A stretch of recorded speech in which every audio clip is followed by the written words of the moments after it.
충청도의 포도원에 집회를 갔어요. 그 지방의 포도단지에 집회를 갔는데 포도밭에 비닐을 이렇게 씌워놨더라고요. 여러분, 가수원에 비닐을 왜 씌워놨어요? 저는 상식적으로 온도를 따뜻하게 해서 빨리 조기 초래하려고, 빨리 햇빛을 열에 많이 해가지고 따뜻하게 하면 안에서 포도가 빨리 연결해가지고 조기 초래해서 좀 비싸게 받으려고 그래 비닐을 씌워놓은 줄 알았는데 아니래. 비마저 값에 씌워놨대요. 왜요? 비가 지금은 산성비가 중금속에 오염된 비가 독한 비가 내려오니까 과일이 비를 맞으면 과일에 조금만 기스가 나면 과일이 바로 썩어 들어간다는 거예요. 비가 지금요 좋은 게 아니에요. 지금은요. 옛날처럼 낭만 지긴다고요. 발장 끼고 가다가 진짜 머리카락 다 빠진다니까요. 비도 마음대로 못 맞아 지금. 지금은 세상에 이런 슈퍼 바이러스, 괴질, 영국의 무슨 바이러스 그거는 딱 걸리면 몇 시간 내로 죽어버린다. 간호사가 뭔 죄가 있어요. 간호사가. 환자가 왔는데 환자가 기침이 좀 이상하긴 하다마는 간호사인데 그래가지고 그 간호하다가 자기가 감염돼가지고 3시간 만에 바로 죽었거든요. 그건 병균이 세균이 우리 속에 바이러스가 들어오면요 몇 시간 내로 속이 그냥 확 다 썩어 내려버려요. 몇 시간 내로 속이 그냥 사람이 다 녹아내리고 내장이 다 녹아내리고 바로 죽어버린다니까요. 그런 이상한 괴질이 바이러스가 생기지를 않나. 낙동강은 똥강이 된지 오래입니다. 그요. 한강은 괜찮은지 모르겠어요. 지금은 세상에 핵폭탄이 얼마나 맞아서 어떤 미친 개가 하면 핵폭탄 얼마나 펑하고 짱하면 다 죽어버리는 거예요. 이 세상이 신불신간에 지금은 종말의 때다. 무슨 공포 분위기를 조성하려고 이런 희한한 소리 하는 게 아니고 사실이고 현실을 얘기한단 말이에요. 사람들이 그걸 몰라요. 사람들이요. 지금은 내가 음식을 먹어도 골고루 먹어야지 뭐 하나 먹으면 또 중금속 오염이 되고 뭐 콩나물만 먹어도 농약 중독이 되고 어쨌든 음식을 고루 먹어야 시체도 잘 썩는다 그러는 거예요. 절대로 한 가지만 먹습니다. 통닭이 얼마나 맛있어요. 통닭 알아요? 켄터키 치킨. 통닭 한 마리에 항생제가 뭐 48가지가 들어간다 이러더라고요. 그러니 뭘 안심 놓고 먹겠어요. 뭐를 먹었어요. 전부 다 농약에 구덩이를 해가지고 그러니 그런 걸 알면 밥을 못 먹으니까 그냥 믿음으로 먹고 치가버려요. 고루고루 먹고 여기도 좀 썩고 저기도 좀 썩고 적당하게 썩어야 되지 이게. 지금은 여러분 무농약이라는 건 없어요. 저농약이지. 시골에 가보면요 농약을 안 뿌리면 농사가 아예 안 됩니다. 열매가 바짝 꽃이 버려요. 꽃이 피고 다 떨어지고 치워버려요. 농약을 뒷다 쳐야 조금 남아있습니다. 조금. 농약을 안 치고 농사가 안 됩니다. 이거는 무농약, 그건 거짓말. 무농약은 거의 없습니다. 무농약 하면 농사 자체가 팔아먹을 열매가 안 나와요. 꼬실해지고 병들고 짜부라져가지고 막 깨지지하게 해가지고. 여러분, 유기농 하는 음식들, 과일들 보면 또 꼬라지하고는 어때 지 터진 것 같이 지식 맞고 금이 찍찍 깔고 시큼털털하고 그런 게 유기농이라고 해요. 농약을 많이 안 쳐니까 꼬라지가 짜부라져가지고. 그게 지금은 진짜 백이다, 이 말이에요. 벌레가 좀 먹고 모양새가 짜부라져가지고 그게 유기농으로 한 과일들은 그렇지만은 그것도 여러분 100% 무농약은 아예 농사가 아니되옵니다. 그런 세상을 우리가 살아가다 보니까 처처에 들리는 게 뭔 살아. 지진이 나가지고 대만이 히뚝 잡혀지고 최첨단 무슨 뭐 디지털이 뭔 소용이 있어요. 한번 흔들어 버리면 전부 은행이고 뭐고 전산 시스템이 마비가 돼버리는데 기관이 나가지고 지금 옛날에 황사 알아요? 황사? 옛날에 황사가 어디 있었어요? 옛날에 조선시대에 뭔 황사가 와가지고 지금은 중국 땅덩어리가 서울 바닥보다 더 큰 게 막 1년에 산악이 되고 비가 안 오니까 땅이 뻗쩍뻗쩍 말랐죠. 바람이 한번 불면 막 모래바람이 그냥 서울을 확 덮어버려요. 공장을 지어가지고 공장이 꿀뚝이 전국이랑 그게 전부 바람 불면 서울로 다 날라오는 거예요. 서울이 좋은 데가 아니에요. 중국 가까이 있어가지고요. 중국 뗏놈들 옆에 가까이 있으니까 그게 무차별 개발을 해가지고 중국이 얼마나 경제가 일어나고 거기서 중국 공장에서 매연이 올라와가지고 그대로 서해를 건너가지고 바람 불면 서울로 와서 다 떨어져. 옛날엔 그런 황사가 지금처럼 심한지가 않았어요. 지금 세상이 다 그런 거 세상이. 서울 바닥이 여러분 보도에 의하면 전쟁이 터지면 피난 갈 거 없어요. 피난 가다 고속도로에서 죽어요. 그럼 서울 계셔요 그냥. 펑하면 30분 내로 100만 명이 그냥 불바다 됐거든. 휴전선 일대에서 미사일을 싸그리 발사해대버리면 서울, 경기, 부산까지 그냥 초토화가 돼버린다. 한반도에서 전쟁이 일어나면 네가 잘했나 내가 잘했나 따지고 자시고 할 것도 없이 막 펑 하는 순간 1시간 내로 불바다가 되고 1시간 내로 100만 명이 죽어버린다. 그런 게 지금 우리나라의 안보 현실입니다. 그런데도 아무 생각이 없다는 거야. 핵폭탄을 만들었겠다. 뭐 설마 우리한테 쏠려고 만들었겠나? 김정일 가지고 공격을 하겠지. 여러분 무슨 공간을 치려고 이러는 게 아니고 성경을 보라. 말세가 되면 처처에 이런 일들이 일어날 것이면 재난의 시작인 줄 알아라. 그 최고의 재난이 뭘까요? 12절을 보세요. 불법이 성함으로 많은 사람의 사랑이 식어지리라. 불법이 성하니까 사랑이 다 식었더니 오늘 한국 사회가 무슨 인터넷 사기가 있고 별놈의 사기가 다 있어요. 애들이 학교 가도 집에 와야 옵니다. 여러분, 딸을 가진 엄마가 아들한테 뭘 강조해야 돼요?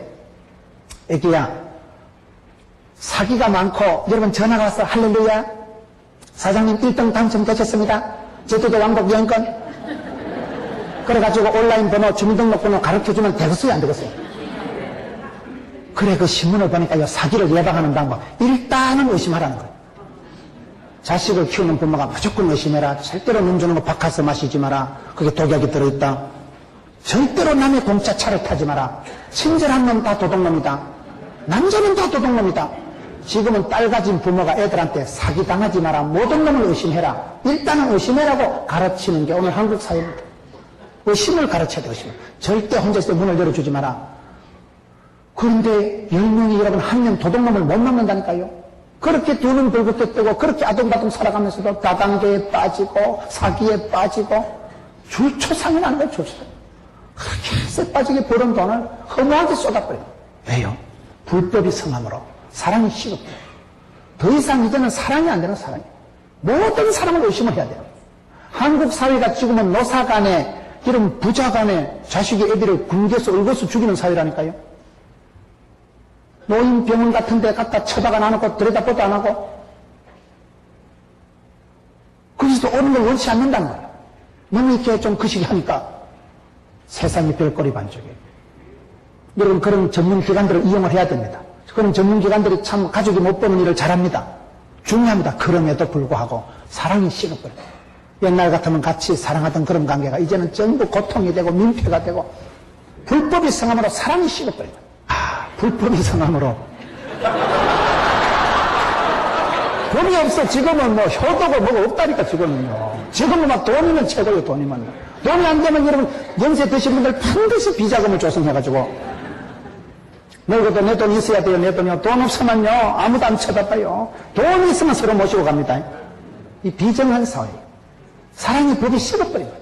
불법이 성함으로 오늘 한국 사회가 대통령을 씹어 돌리고 대통령하고 총리하고 붙어버리고 총리하고 대통령이 별다른 것들 그들만 그런다 가니까 또 별들이 니는 먹고 이래가지고 또 싸우고 대한민국 유사일에 그렇게 대통령하고 국방부 장관 서탑 장군들이 그 싸운 적이 없어요.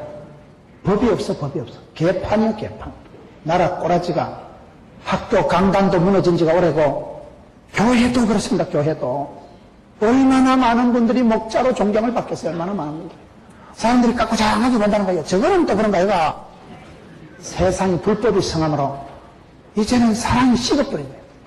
여러분, 세월이 흘러가면서 믿음, 소망, 사랑이 자라야 되는데 믿음은 기자 씨만한 걸 심어도 자라면 믿음이 역사한다고. 믿음이 자라면 담대해지고 믿음이 자라면 여러분 믿음이 역사해요. 믿음대로 되는 거예요.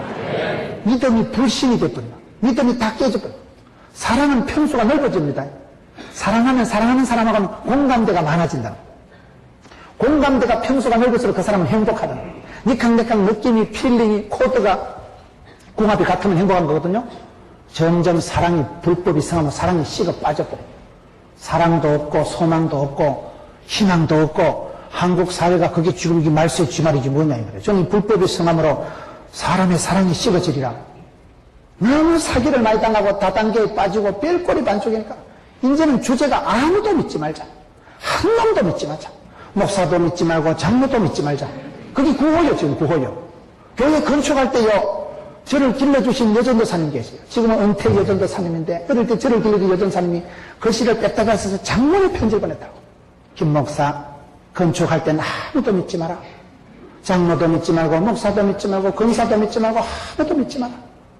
자기가 그동안 키운 목회자가 뭐 100명이 되는가 수많은 교회를 건축한 그분이 교인들한테 사기를 너무 많이 당하니까 믿는 사람한테 사기를 많이 당하고 나니까 김 목사 아무도 믿지 마라. 그게 여러분 어린 목사를 길러준 그 할머니가 할 말이에요 그게? 전도사가 담임 목사님한테 할 말이에요 그게?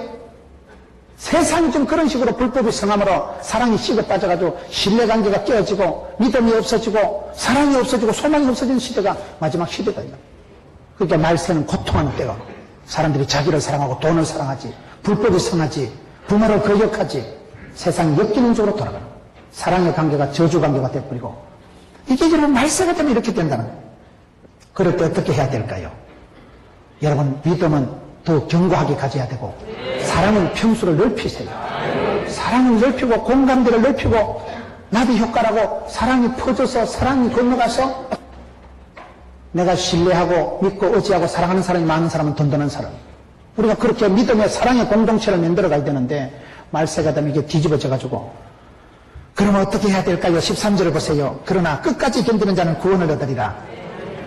그럼에도 불구하고 끝까지 견디는 자는 구원을 얻으리라.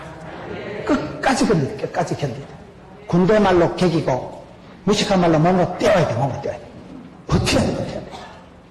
마지막 시대가 되면 끝까지 견디는 자는 구원을 얻습니다. 저는 시골교회 출신이에요. 시골교회 다닐 때, 어릴 때 시골교회에서는 뭐 장식도 없고 난로도 없고 커튼도 없고 시골교회가 80년 된 교회, 오래된 교회, 장식도 아무것도 없는데 풍금이 있어도 풍금 칠 선생이 없고 풍금 치면 할머니들이 본격적으로 헷갈립니다. 시골교회는 찬송가 1장이나 300장이나 500장이나 곡전을 똑같이 나갑니다.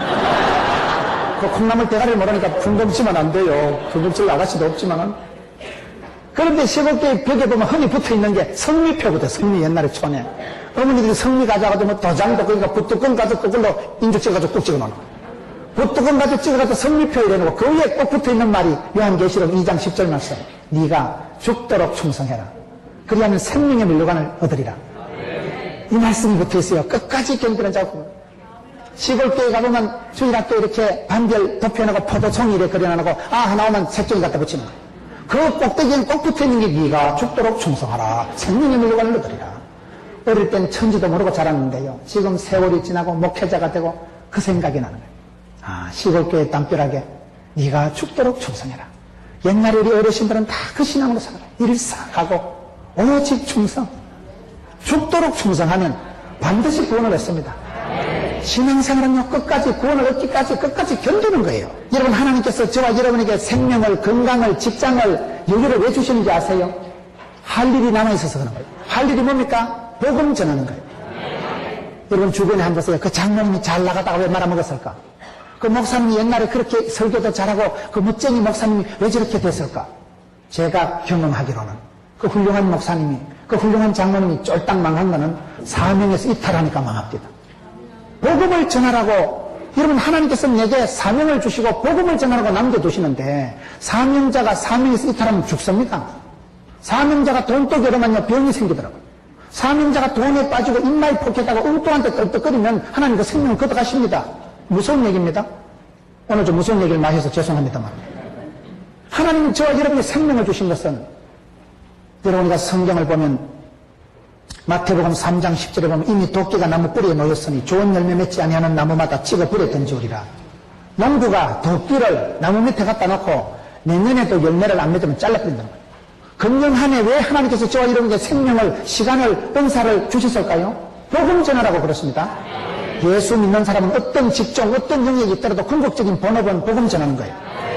말세의 정세는 하나님께서는 천국 복음을 감당하라고 내게 복음을 위해서 시간을, 은사를, 건강을, 이 모든 물질을 나한테 주시는 거예요. 이걸 망각하면 안 됩니다.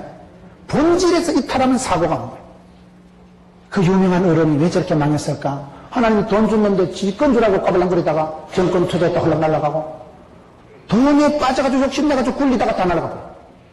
제가 아는 어떤 분이요, 목사님 제가요 42억 원을 날렸다. 정권 투자해서 42억 원을 날렸다. 뒷말이 더 재밌어요. 제가 이거 굴려가지고요, 불카가지고 건축금금 하려 했다.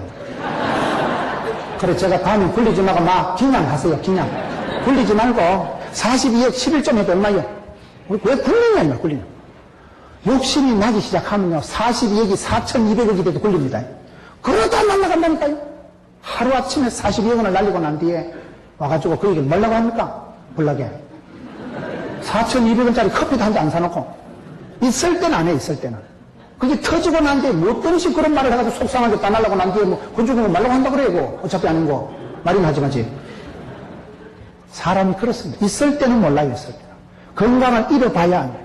저희 어머니가 시골에서 조용히 살아야 되는데 심장병 판정을 받고 수술을 할까 말까 망설이다가 할머니 갈비뼈를 뜯어젖히고 수술을 해도 힘들고 수술을 안 해도 위험하지만 그래도 수술을 하는 것보다는 좀 컨디션을 조절하면서 조용히 사시면 괜찮다는 거예요. 그래 판정을 받았걸랑요. 시골에 할매가 혼자 살면 되는데 제가 효자입니다. 달달이 제가 용돈 붙여드립니다. 근데 할매가 돈도 열러가지고 가수원에 가서 조금 오래 하면 일당 3만 원 준다는 거예요. 3만 원 벌려고 갔다 지금 3천만 원 들었어. 3천만 원. 3만 원 벌려고 갔다 자빠져가지고 심장이 터졌던 거예요. 심장 판막이 다 무너진 거예요. 그래가지고 요 3만 원 벌러 갔다가 요 3천만 원 날라갔다니까요. 그래 이번 추석 때 야야 다시는 내가 안 간다. 사람이 건강을 잃어봐야 건강을 알지. 돈이 날라가야 돈 한 푼 소중한 줄 알지. 그게 미련한 인생이다 이 말이에요. 심판의 때가 종말의 때가 와야 미련한 거는 기름을 찾지. 슬기로운 처자는 미리하는 미리. 주님 기뻐하시는 거 신랑 기뻐하는 게 복음 전하는 겁니다. 하나님이 저와 여러분에게 한 해를 더 주셨다. 새해를 주셨다. 왜요? 이뻐서 준 거 아니에요. 사명 감당하라고. 사명자는 수명자라고. 할 일 있는 사람은 안 죽습니다. 어머니가 돌아가시기 전에 내가 미국에 있는 딸 좀 보고 죽어야 된다. 그럼 눈을 못 감는다니까요. 미국 전화해서 딸이 와가지고 엄마 내가 왔다 그럼 보고 꼬꼬닥 죽는다니까요. 사람이 해야 될 일이 있으면 눈을 못 감는데 하나님이 맡기신 일, 이 일을 하다 죽어도 그걸 사명이라고 하는 거예요. 사명은요 하나님이 이루십니다. 사명자의 가는 길은 거침이 막힘이 없고 하나님이 그 사명이 우리까지 건강도 집구석도 물질도 자식도 다 붙여주십니다. 내가 주님의 일을 하면 주님은 내 일을 챙겨주셔요. 그래서 우리가 미션 파서블 사명자가 돼요. 사명자. 왜 이 말세에 저와 여러분이 또 한 해를 또 살아가고 아직도 내 나무에 도끼가 안 찍히냐 이 말이에요. 그거는 이뻐서 잘나서 똑똑해서 유용해서 그런 게 아닙니다. 복음 전하라고. 복음이 땅끝까지 전파되어야 예수님 재림하시는데 복음 전하라고 시간도 주시고 은사도 주시고 건강도 주시고 물질도 주셨기 때문에 그걸 지대로 쓰세요. 지대로. 그걸 인마이 포켓하고 그걸 엉뚱하게 돌리면 하나님이 가져가요. 가져가. 왜 뺏길 짓을 합니까? 눈치가 있어요. 눈치가 있어요. 여러분 우리가 복 받기 위해서라도 주님 앞에 축복을 감당하기 위해서라도 주님 기뻐하는 선교를 해야 되는 거예요. 주님이 기뻐하시는 걸 내가 따라가야 내가 보전이 됩니다. 그렇기 때문에 사명자로기를 하나님이 내게 은사를 시간을 그 시기를 준 것은 천국 복음을 전하라고 직책을 건강을 그 시기를 다 그 본질에서 사명에서 이탈되지 말자. 저는 목회를 하면서 늘 그걸 신경을 씁니다. 주일날 설교를 10판 하는 게 쉽겠어요? 그러다 이게 내가 놀고 먹는 거 아닙니까? 내가 그 시간에 자빠져 자고 고수도 치고 쓰리고 강팔고 찜질방 가는 거 아닙니까? 이러면 설교하다 막 팍 죽을 집어. 그러면 하나님 안 죽이더라고요. 주님 기뻐하는 일을 하면 하나님이 책임져서 하나님. 컨디션 조절할 필요도 없어요. 주님이 알아서 조절해 주십니다. 내가 엉뚱한 데 안 싸돌아다니고 술 마시고 노름하고 내 쾌락을 위해서 내 자랑을 위해서 안 살아간다 이 말이야. 그럴 때 하나님이 책임을 져주시면 늦게 늦게 그때 성령으로 기름 부어주십니다. 사명자가 사명을 감당하려고 하면 필요할 능력도 건강도 물질도 사람도 막 붙여주십니다. 그렇기 때문에 하나님이 내게 한 해의 생명을 새롭게 허락하신 이유는 이거다. 복음 전하라고 아직도 나한테 생명을 남겨두시고. 그래서 우리가 어떻게 해야 될까요? 여러분 6번째로 오늘 말씀 20절을 보세요. 너희의 도망하는 일이 겨울이나 안식일에 되지 않도록 기도하라. 이는 그때에 큰 환란이 있겠습니다. 너희가 기도할 때 겨울이 되지 않도록 겨울이나 안식일이 되지 않도록 기도하라. 그 개인들에게 겨울이나 안식일은 꼼짝도 안 하는 때예요. 안식일은 일을 못하는 때예요. 겨울은 가장 일하기가 거북할 때예요. 우리가 신앙생활할 때 주여 더러운 꼴 안 보게 해주세요. 제가 믿음이 부족하오니 제가 연약하오니 험한 꼴 더러운 꼴 안 보고 곱게 살게 해주고 그 기도하세요. 왜요? 불같은 시험이면 다 자빠져 죽는 거겠어요. 부도 안 맞고 여러분 독한 병 안 걸리고 더러운 사기꾼 안 만나고 사는 게 축복받는 거예요. 기도할 때 겨울에 이런 일이 안 들이닥치도록 기도해라. 그럼 기도하면 어떻게 될까요? 22절을 보세요. 그 날들을 감하지 아니할 것이면 모든 육체가 구원을 얻지 못할 것이나 그러나 택하신 자들을 위하여 그 날들을 감하시리라. 택한 백성 성도가 하나님께 기도하면 하나님께서 어떤 축복을 주시는가 하면 고통을 심판을 저주를 감해 주십니다. 감해 주십니다. 감해 준다면 빼기를 해준다. 사람이 계속해서 어려우면 다 죽습니다. 그럴 때 10일 동안 불같은 시험을 줄 것 같으면 기도하는 사람이 이틀하고 막 가보시게 해보고 이틀하고 나머지는 제외, 나머지는 탄감, 면제해 주신다는 거예요. 이게 얼마나 감사한 겁니까? 성경에 보면 많은 위대한 사람들이 복을 받아서 집까지 끝까지 똑똑해서 구원받은 사람 아무도 없어요. 다윗이 범죄하고 실패했지만 하나님 그를 회복시켜 주신 거예요. 긍휼히 여겨주신 거예요. 회개할 때 하나님 그를 불쌍히 여기고 막 회복시켜 주신 거예요. 여기 지가 똑똑해서 구원받은 게 아니고 하나님께서 고통의 날을 줄여주신 거예요. 네가 가만히 있으면 3일 내로 죽겠다. 그렇게 한 이틀쯤 하고 하루를 빼주시는 거예요. 우리 하나님께서는 마가복음 13장 20절에도 똑같은 말씀이에요. 고통의 때, 마지막 심판의 불덩어리 같은 때에 꺼져가는 장작개비를 가만두면 새카맣게 다 타고 말 것이기 때문에 확 끄집어내가지고 찬물에 뽀지직 해가지고 살려준다는 거예요. 고통의 때를 기도할 때 감히 주십니다. 환난을 벗어나게 하십니다. 피할 길을 열어주십니다. 고통, 환난은 벗어나게 하시고 야베스 기도에서 환난을 벗어나고 피할 길을 열어주시고 고린도전서 10장 13절 주기 때문에 시험에 들게 하지 마옵시고 하나님이 어려운 걸 아시고 내가 감당이 안 될 것 같으면 기도하는 사람에게는 더러운 것을 피하게 해주시는 거예요. 여러분들 기도하세요. 하나님요, 제 약한 거 아시잖아요. 더러운 걸 안 보게 해주세요. 심에 안 걸리게 해주시고 막판에 더러운 걸 안 보게 해주세요. 그러면 하나님의 사람들은 뒤끝이 좋더라고요. 하나님 축복하는 사람은 장례식이 은혜가 되는 거예요. 장식집보다 초상집이 훨씬 은혜가 되는 거예요. 그 장로님이 어떻게 평생을 사셨는가는 장례식장 가보면 알아요. 더럽게 산 사람은요, 장례식이 비참해요. 아무도 오는 사람이 없어요. 자식도 안 와, 자식도 안 와. 더럽게 산 사람은요, 자식들도 며느리도 안 와요, 며느리도.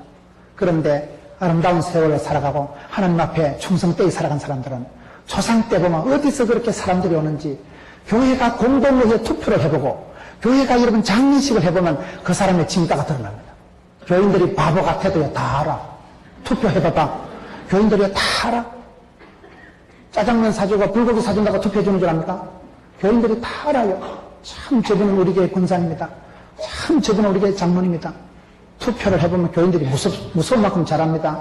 장례식을 해보면 평소에 심어놓은 덕행이 평소에 그분이 얼마나 성도들을 애끼고 신방하고 돌본가 다 품앗이가 다르고 하나님께서 우리에게 복을 주실 때는 말년을 깨끗하게 해주십니다. 고통, 저주, 빚더미, 가난, 질병에서 우리를 감축해 주십니다.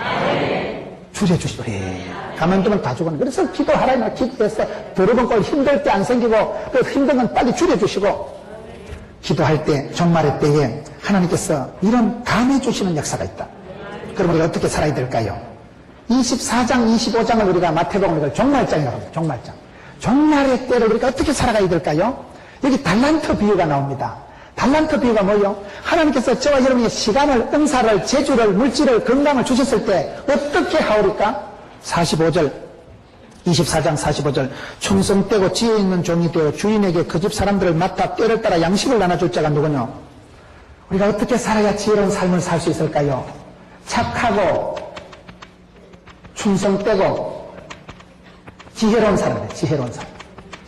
착해야 됩니다. 왜요? 허랑방탕할 시간이 없어요. 엉뚱한데 험한데 굴복할 시간이 없어요. 말세니까, 마지막 때니까. 착한 사람, 착한 사람. 순하고 선한 사람 되고, 충성이 뭐예요? 충성, 성실하다, 알뜰하다, 진지해야 돼. 지혜가 뭡니까?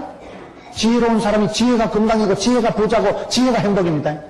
복 있는 사람은 악인의 꾀를 안 쫓고, 지혜로운 생각을 하고, 지혜로운 사람을 만나고, 지혜로운 자리가 있으니 지혜가, 축복이 와서 보이는 거예요. 착한 사람, 충성된 사람, 착한 사람은 지극히 작은 일에 충성되고, 오늘 성경을 보세요. 달란트 비유의 핵심이 뭡니까? 오늘 말씀을 한번 봅시다. 25장 29절. 무릇 있는 자는 받아 풍족하게 되고 없는 자는 그 있는 것까지 빼앗기리라. 저는 이 말씀을 볼 때 착하고 충성되게 살아가는 사람은 반드시 어떤 현상이 오는가 하면요, 빈 부익부 현상이 옵니다. 이 빈 부익부라는 현상이 경제적으로 이제 나쁜 말이에요. 돈 있는 놈이 돈을 더 많이 벌고 없는 놈은 점점 양극화가 되고 쩌그러진다는 얘기인데 영적으로 이게 쓰여질 때는 아닙니다. 은혜 위에 은혜가 있고 갑절에 영감이 있고 7배의 권능이 있고 100배의 결실이 있습니다. 은혜를 충만하게 받아야 내가 세월을 얻깁니다. 은혜가 충만하고 성령의 기름 부음을 받아야 영안이 열리고 담대해서 마귀를 대적하고 마귀의 밥이 안 되지. 내가 약하고 비실거리는 마귀가 나를 잡아먹어버립니다. 우리가 뭐 능력 받아가서 능력 때리잡으라는 얘기가 아니고 주신 세월, 주신 기한, 주신 축복을 감당을 하기 위해서는 성경은 무릇 있는 자는 받아서 더 풍족하게 되고 2달란트 받은 사람은 2개 받았습니다. 5달란트 받은 사람은 5개 받았습니다. 1달란트 받은 놈은 뭐예요? 우리 주인은 나쁜 사람이다. 주인은 굳은 사람이다. 오해를 해가지고 땅에 묻어놓고 있다. 있는 것마저 빼앗기고 쫓겨나서 설피우고 이럴 갈미 있으리라. 악하고 게으른 종아. 일상적인 게으름에 빠져. 일상적인. 뭐 별일이 끝나? 다 그래 산다 아이가. 핵발전을 뭐 핵무기를 만들든지 뭐 핵격거리 봐야 뭐 별거 있구나. 세상이 어떻게 돌아가는 데 있어서 종말의 징조에 대해서 감이 없는 거예요. 노아가 아무리 경고를 하고 노아가 아무리 멸망이 온다고 물심판이 온다 해도 가짜않게 생각하는 거예요. 농담으로 듣는다니까요. 소돔과 고모라가 멸망당할 때 노아 시대 똑같은 현상이 뭡니까? 악하고 게으른 것들은 여기에 빠져버린 거예요. 악하고 게으르니까 점점 게으르니까 약해지고 점점 돈이 없고 미천이 떨어지니까 짜부러져버려요. 아니지. 빈이 삐지. 없는 거는 점점 있는 거도 다 뺏기고 있는 사람은 있는 데다가 부익부 점점 가속도가 붙는다니까요. 신앙에도 똑같습니다. 왜 우리가 은혜를 사모해야 됩니까? 왜 우리가 성령이 충만함을 입어야 됩니까? 성령님이 나를 떠나면 사람이 엉망이 되거든요. 성령이여 임하사 헛된 마음 버리고 성령이 임하시면요 정신이 반딱 들어요. 영안이 열리고 눈에 빛을 받기 때문에 주님이 기뻐하시는 일이 깨달아집니다. 그 일이 좋아져요. 전도하는 게 전도가 고통이 안 되고 신바람이 나요. 예수 믿는 게 좋다고 내가 팔자를 고쳤다고 나를 봐라 막 복음이 술술 나옵니다. 좋아져요. 그 일이요. 내 기도하는 그 시간 귀하고 즐겁다. 기도가 뭐 목사님한테 눈도장 찍으려고 새벽 기도 올 일이 없다니까요. 지 좋아서 오는 거지. 좋아서. 성령이 임하면요 헛된 생각이 싹 사라져버려요. 좋은 생각이 나고 착한 사람, 충성된 사람이 되고 마는 거예요. 쓸데없는 걸 안 좋아해요. 쓸데없는 걸요. 그런 이상한 것에 취미를, 기호를 가지지 않습니다. 그 예수 믿는 게 좋고 기도하는 생활이 내 기도하는 그 시간 그때가 가장 즐겁지, 기쁘지, 귀하지. 생각이 달라져버려요. 성령이 임하면 영안이 열리고 가치, 체계, 판단 능력이 달라져 버리기 때문에 그래서 우리가 성령의 충만함을 받아야 되지. 성령이 나를 떠나면 성신을 하나님 거두어 가시면 이 값을 촛대를 옮기면 끝장나 버립니다. 그래서 안 되는 놈은 안 됩니다. 안 되는 놈은 자빠지고 다치고 병들고 가난한 집구석에 제사 많다고 안 되는 집은 돈 쓸 일만 많은 거예요. 되는 집은 은혜 위에 은혜가 있고 갑절에 영광이 있고 7배의 은혜가 있고 100배의 것이 있고 하나님이 막 붙여주시니까 은혜도 있지 마음도 평안하지 겉으로도 복을 받지 몸띠도 건강하지 관계도 좋지 며느리도 좋지 시어머니도 좋지 좋아 다 좋지. 이게 그렇게 흘러간다 이 말이에요. 달란트 비유의 결론은 무릇 있는 사람은 더 많아질 것이다. 없는 놈은 있는 것도 뺏긴데 없이 살아가지 마세요. 거부에 대해서 거부감을 가지지 마세요. 사기쳐서 부자 된 게 아니고 착하고 충성되이 지혜롭게 살아가는 세월을 아끼는데 어린애처럼 착하고 겸손한데요. 세월을 아끼고 한마디 하나를 착하고 충성되이 살아가는 사람은 반드시 부자 됩니다. 부자는 안 돼도 빌어먹을 짓은 안 합니다. 빌어먹을 수가 없는 거예요. 빌어먹을 수가. 주는 자가 되지요. 남이 섬기지요. 축복의 통로지요. 복의 근원이지요. 그렇기 때문에 착하고 충성된 자, 이 달란트 비유가 뭡니까? 결국은 다시 돌아가는 거예요. 결국 다시 종말론적인 생활을 해라. 하루를 살아도 천년을 살듯이 살아라. 주의 일을 하다 보면 큰 것도 작은 것도 없다. 작은 일이라고 지극히 작은 일을 했는데 그게 예수님은 네가 내가 배고플 때 밥을 줬고 네가 내가 같이 있을 때 찾아고 주님 내 그런 적 없는데 예.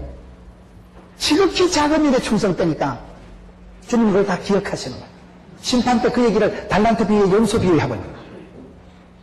그렇기 때문에 저와 여러분이 이 비상한 시대에 종말지 종말에 신불신간의 세상은 다 마지막이란 가마솥이 기울어졌다는 거예요. 개인적으로도 100년 안에 다 죽고 말겠지만은 역사가 지금은 끝장나는 시대에 끝장나는 남극에 얼음이 녹아내리고 일본 같은 데는 가만히 앉아있어도 내가 저것들은 가라앉을 것 같아 저것들은. 그러니까 저거 독도는 저것들 내가 헛소리를 하고 저런 거야.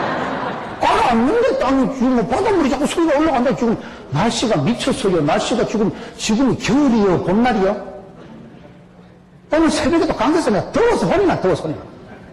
히타를 좀 끄세요. 히타를 전기도 아끼고. 지금 이게 겨울인데 동지 섣달이 먼 날이 이렇게 푸근해가지고 금년이 최고 더운 해 같은데 엘니뇨 현상이 나타나고 얼음덩어리가 다 녹아내리거든요. 날씨가 막 게릴라성 폭우.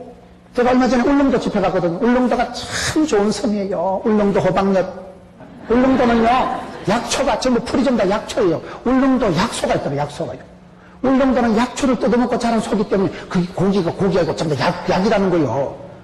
울릉도 더덕, 진짜 더덕을 먹어보니까 이게 맛이 달아. 담백한 것이, 단 것이, 하여튼 깔끔까삼한 것이 지깁디다. 그건 울릉도 아름다운 섬인데 지난 여름에 600mm가 왔대, 하루 저녁에. 600mm면 감이 안 오죠. 나도 감은 안 오는데. 하여튼 억수로 왔다 이 말이야. 밤새에 청량계가 떠내려갈 정도로 비가 많이 오니까 날씨가 미쳤어. 그래가지고 여러분 날씨가 얼마나 비가 쏟아지는지 바닷가에 보초 서던 초소가 다 날아가지고 보초 서던 군인들이 실종된 거예요. 시체도 못 찾아. 집채만한 파도가 오는데요. 80대인 노인들이 평생에 이런 꼬라지 친다고. 파도가 오는 거지 뭐가 시커멓게 집채만한 게 바다에서 밀려오는데 평생 꼬라지 못 본 그런 집채만한 파도가 가지고 바닷가 집 다 떠내려갔거든요. 지금도 계곡에 골짜기에 돌이만 이따만한 거리에 비가 난생처럼 청량기를 만들어가지고 유사일에 그래 비가 많이 온 적이 없는 왜? 날씨가 지금요 게릴라성 폭우가 오지요. 별꼴이 반쪽이라니까요. 지진이 일어나고 해일이 일어나고 쓰나미가 일어나고 얼음이 녹고 오존층이 파괴되고 점점 세상이 지금 하나님 주신 축복의 동산이 이 세상이 사람들이 죄를 지음으로 저주를 받아가지고 은근히가 나고 땅이 저주를 받다니 날씨가 지금 정상적으로 안 들어가고 처처에 지금 역기능적으로 돌아가는 사랑해야 될 보좌지간이 지금 원수가 돼버렸다니까요. 사랑해야 될 사제지간이 지금 전화해가지고 고발을 해가지고 선생을 애들 본 앞에 까말등을 때리는 거 선생하고 싶었어요 그거요. 선생이 문제가 있다고. 물론 그 중에 다 일률적으로 얘기할 수는 없어요. 오늘처럼 얘기를 잘 들어야 됩니다. 아이고 목사님 뭐 이단 같은 소리 하고 있네. 우리가 이 살아가는 시대가 종말입니다. 종말. 여러분 종말의 때를 지혜를 가지고 살아가세요. 생각 없이 뜻 없이 값 없이 살지 마세요. 이 신년 벽두에 한 해 끝을 내다보고 주님 오늘 밤 나를 부르셔도 후회도 없이 소원도 없이 내가 거침없이 살아가자. 후회 없는 삶을 살아가기 위해서는 다시금 우리가 착하고 충성된 2달란트 5달란트 받은 사람처럼 지극히 작은 일 충성한다는 것은 바로 종말론적인 생활을 하는 거예요. 종말은 아니지만 오늘 내가 살다 내일 눈을 못 떠도 후회도 않을 만큼 오늘 뜨겁게 살아가세요. 집에 가서 밥상머리 앉아서 붙어 싸우지 마세요. 내일 아침에 못 볼 수가 있으니까 너무 저주를 하고 그러지 말고 쇠가 만발이나 빠지려면 이러지 마세요. 진짜 쇠가 빠지면 어쩌려고 그래요. 축복권을 심고 하나님 말씀으로 위로하고 격려한 건 기름없는 보약이라는데 할 수만 있으면 사랑하세요. 할 수만 있으면 섬기세요. 할 수만 있으면 주님 기뻐하는 일을 하세요. 성령으로 충만하려고 성령보다 기도보다 앞서지 마세요. 기도해서 하나님 제가 약하잖아요. 더러운 꼴 안 보게 해주세요. 겨울길에 안 들이닥치도록 해주세요. 제가 약한 거 주님 아시잖아요. 내 힘든 것만 내 못 견딥니다. 내 자빠집니다. 고통은 감해 주시고 더러운 것은 피할 길을 열어주시고 그 기도를 해서 종말의 때 바쁠수록 기도해야 되는 게 그렇습니다. 아무리 여러분 우리가 바빠도 이 정초부터 뜻을 정하고 끝을 보고 살아가죠. 종말론적인 삶을 살아가는 사람은 마지막 어떻게 될까요? 이 말씀만 보고 마치려고 하는데 25장 21절을 한번 보겠습니다. 마지막 달란트 비유의 결론이 뭘까요? 21절 그 주인이 이르되 잘하였도다 착하고 충성된 종아 네가 작은 일에 충성하였으며 내가 많은 것으로 네게 맡기리니 네 주인의 즐거움에 참여할지어다.